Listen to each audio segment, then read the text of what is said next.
को दी जा रही है। अब इसी उम्र में नहीं हुआ, फिर 3 साल बाद होगा, फिर हमारा बच्चा निकल जाएगा। अब ज्यादा नफरत किया तो समय दे दिया हमने, समय दिया तो वास्तविक उस बंदे को मैं कहूंगा, उस व्यक्ति को, उसने एक भी संस्कार में इतना खर्चा किया जो शायद आज कोई हर व्यक्ति लड़के की शादी नहीं करता। विधि विधान जो सामान कहा था वही सामान को लेके आया। फिर हमने पूछा, ये बताइए आप वेद रीति से कराए हैं कि लोक रीति से कराए हैं? 2 रीतियां होती हैं, एक तो वेद रीति होती है, वो तो एक ही होती है, और लोक रीति हर क्षेत्र में बदल जाती है। यहाँ की रीति कुछ है, 10 किलोमीटर जाएंगे और अब 12 किलोमीटर उस पर जाकर बदल जाती है। तो हम ही थी तो बोले कि हम आप देख लीजिए। हमने कहा अपनी लोक रीति बताइए किस जैसे सोचता है। भाई तो हर जगह किसी चीज को नहीं मालूम है, तो उन्होंने अपनी लोक रीति बताई। उस लोक रीति को हमने वेद रीति में समायोजन किया, ताकि आने जाने वाले लोग भी, देखने वाले भी, ये कैसे करा रहे हैं, पंडित पागल हैं, ये किस तरह करा रहे हैं, ताकि हमें आपकी भावना का भी ध्यान रखना है और अपना भी कार्य पूरा करना है। तो लोक रीति को वेद रीति में हमने समायोजन किया, जहाँ जैसा था उससे तो लोक रीति को भी लिया हमने और युगपीठ कराया। तो एक दिन छोड़कर दूसरे दिन से जितने लोग आते थे सभी आंखों से आंसू से युगपीठ को देख करके। वो अंतिम समय पर जब हमने बच्चे को दीक्षा दी तो हमारी आंखों से भी आंसू चल गए। ये समझ लीजिए, इतना अच्छा से उस बंदे को व्यक्ति को कहूंगा उसने बहुत खर्च किया था, किसी को दुष्ट नहीं किया, बहुत संतुष्ट किया था और खुद संतुष्ट था।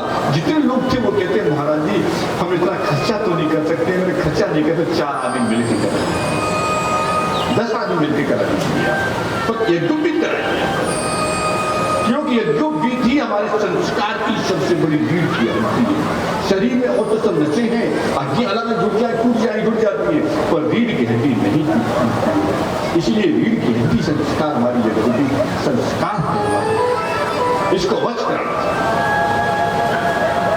तो यज्ञोपवीत संस्कार होने के पश्चात बच्चा वेद पाठ या कुछ पढ़ने का अधिकारी होता है, फिर वेदारंभ अभ्यास होता है, वहां जाके ईशांत होता है, विद्यालय में होता है, ये सब गुरु करते हैं। सीमा समावर्तन होता है, कहने का मतलब समावर्तन का होता है विद्या से पूर्ण हो जाना, और जब विद्या से पूर्ण हो जाए तभी बच्चे को घर लेके आना चाहिए। विधान था पहले, जब तक शिक्षा पूरी नहीं होती थी बच्चे को स्कूल से बाहर नहीं जाने दिया जाता था पहले, परंतु आज तो बिल्कुल विद्यालय नहीं है।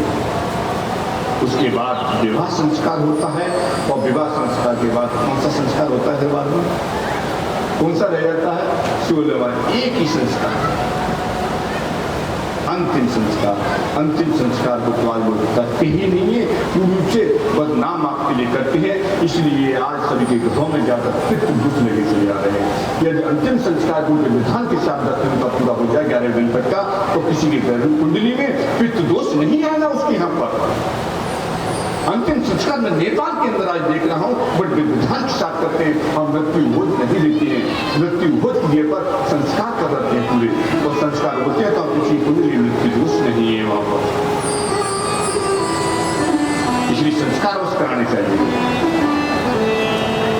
संस्कार नहीं होती है तो समस्या होती है। अच्छा, अब हम कह रहे थे राजा जनक ने कभी सत्र नहीं उठाया, कथा में भी कहा था, कहीं शक्ति नहीं उठाया। जब रावण ने जनकपुरी में कुंभ ढा दिया था खून का, तो अकाल पड़ गया था। अकाल क्यों पड़ गया? क्या कहीं खून गिर जाएगा तो अकाल पड़ जाएगा? नहीं पड़ेगा। और वहां क्यों पड़ा? वहां इसलिए पड़ा कि रावण ने कहा कि देवता बलवान होते जा रहे हैं, और वो यही सोचता था कि केसरी का पुत्र मारुति है कौन? राम से उसको में कोई शत्रुता नहीं थी रावण की। रावण से की शत्रुता राम से नहीं करेगा। रावण की शत्रुता सिर्फ केसरी नंदन हनुमान से रही, और उसको पता लगाना चाहता था कि केसरी का पुत्र हनुमान है कौन से देवता का अंश है। इसी देव को पता लगाने के लिए ब्रह्मा जी के पास भागा, भोलेनाथ के पास भागा, सभी के पास भागा, विष्णु के पास भागा, पर कहीं उसको पता नहीं लगा।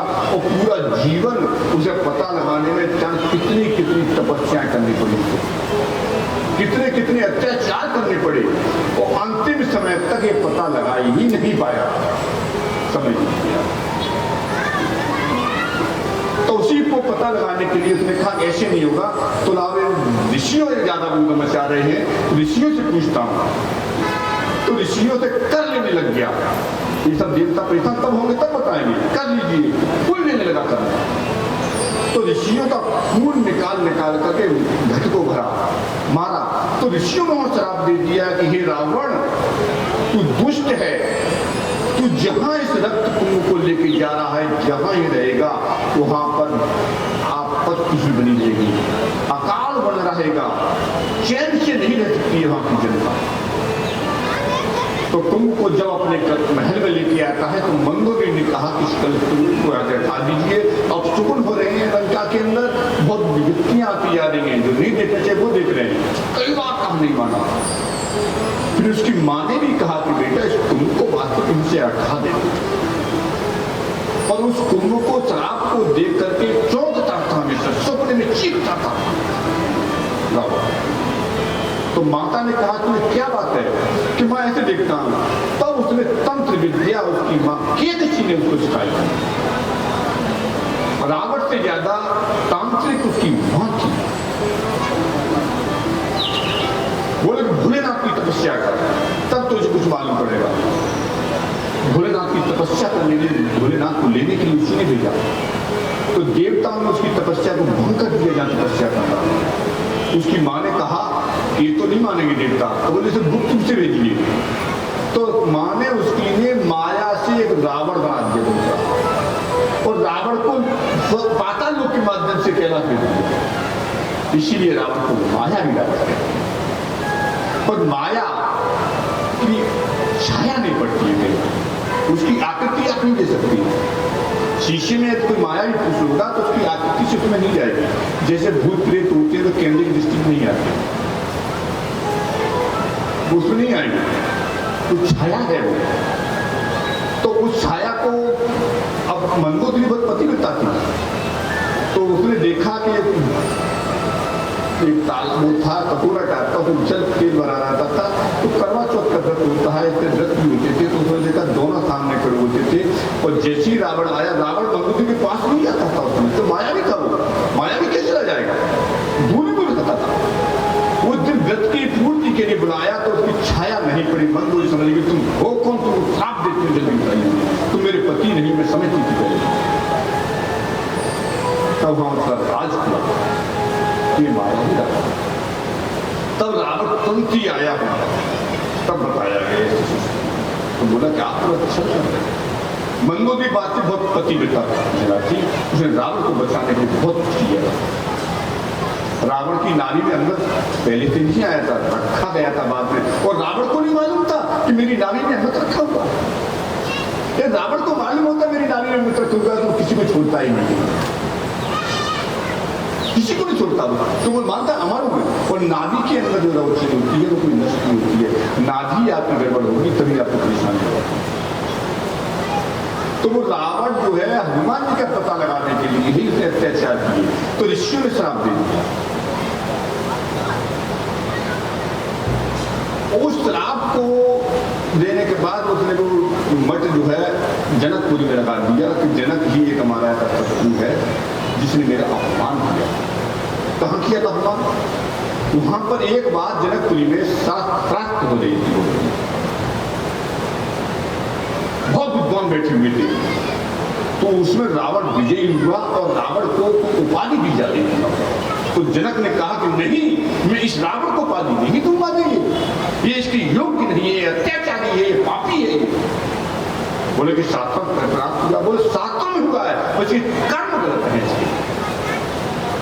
उसका बहिष्कार कर दिया, रावण को बता दिया। तो रावण ने कहा कि जनक तुझे बताऊंगा, तो बोले तू बता देना, कुछ भी कर देना, पर मेरे दरबार से निकल जाती, ब्राह्मण कहलाने की योग्य नहीं है। इसीलिए जनक से कोई दुश्मनी मान गया था। तो उसने बोला कि जनक के राज महल में बिगाड़ दो तो जनक का महल पूरा तहस हो जाएगा, इसलिए वर्षा नहीं होगी। और ये सब कष्ट हो रहे थे, तो हल चलाया।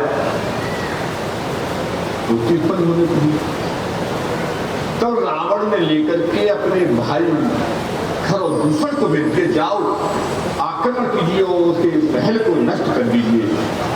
और जनक जी ने लेकर के भोलेनाथ के मंदिर में जाकर तपस्या करने लगे, घंटे बजाने लगे, हाथ उठाए लोग, खून बहने लगा भोलेनाथ के ऊपर गिरा। तो उन्होंने हनुमान जी को प्रेरणा दी कि जाओ द्रौपदी जाकर के जनक की रक्षा कीजिए। तो हनुमान जी ने बाण में आकर के खरदूषण को हमारा था और भाई आता और जनक की रक्षा की।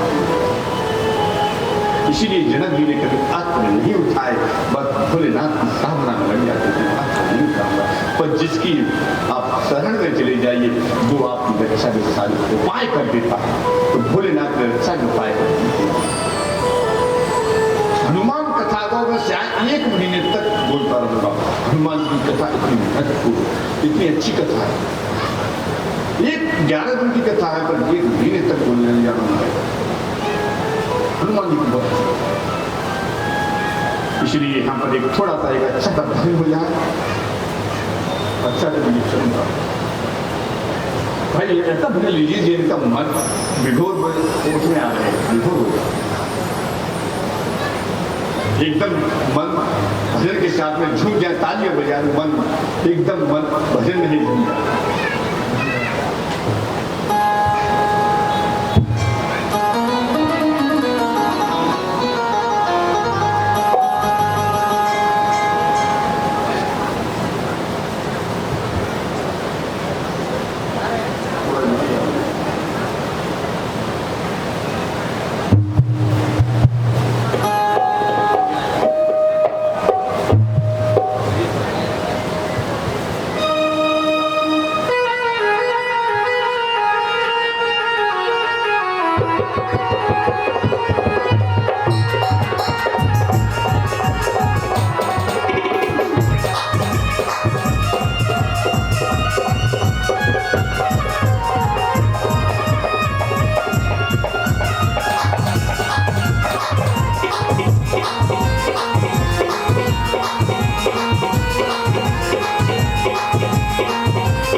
भगवती